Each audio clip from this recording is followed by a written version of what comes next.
ही संस्था 2010 मध्ये सुरू झाली, म्हणजे अच्छा. स्थापन झाली. तिला बरं. एक प्राण्यांची आवड म्हणतो ना आपण, जसं हा. की अहमदनगर जिल्ह्यामध्ये जे रस्त्यावरचे बेवारस प्राणी आहेत, अच्छा.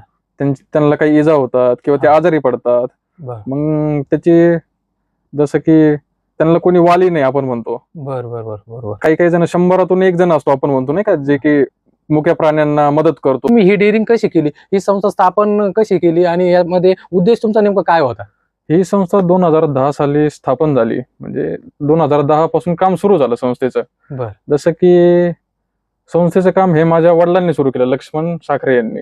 अच्छा अच्छा. आणि त्यांच्यापासूनच मला ही सवय लागली, म्हणजे नाही का कामामध्ये मी आलो या कामामध्ये. सर, ती तुम्ही जी जी संस्था चालू केली, ठीक आहे, काम करणं वेगळं, एखादं पिल्लू पाळणं ते मोठं करणं वेगळं, आणि तुम्ही डायरेक्ट संस्था स्थापन केली, असं आगळं वेगळं, म्हणजे तुम्ही डेअरिंग कसं काय केली हो?